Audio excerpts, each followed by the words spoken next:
ఇంటి ముందు ఏం జరుగుతుందో తెలుసా? నా కూతురు పెట్టి ఇలాంటప్పుడు ఎవడో ఒకడు వచ్చి నా పెద్ద కూతుర్ని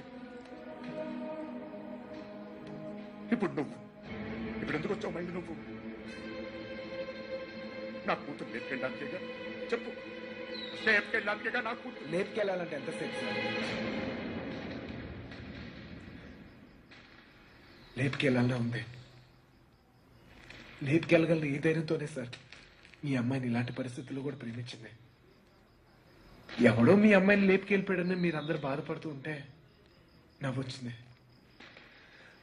కానీ ఒక అమ్మాయిని లేపుకెళ్ళిపోతే ఒక తండ్రి ఎంత బాధపడతాడో మిమ్మల్ని చూసాకే భయం వేసింది. నేను ఎప్పుడు ఇలా ఉండేవాడిని కాదు సార్. ఆ కొట్టంలో ఉన్నప్పుడు కూడా చాలా సంతోషంగా ఉండేవాడిని సార్. కానీ ఇప్పుడు నా బాధ ఒకటి చెప్పుకోవాలో తెలియట్లేదు. చెప్పినా ఎవరికి అర్థం అవుతుందో కూడా తెలియట్లేదు. ఆలోచించాను సార్. మీకు చెప్తేనే కరెక్ట్ అనిపించింది. నా బాధ మీ ఒక్కరికే అర్థం అవుతుంది అనిపించింది. వచ్చేసాను. లేపుకెళ్తానికి మాత్రం కాదు సార్. మీనా 2 నిమిషాలు కనపడిపోతేనే అల్లాడిపోయాను.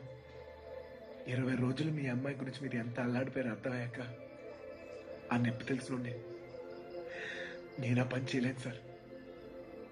చేయను కూడా. కానీ నా లైఫే ఇక మీద నుంచి ఎలా ఉంటుందో తెలియట్లేదు.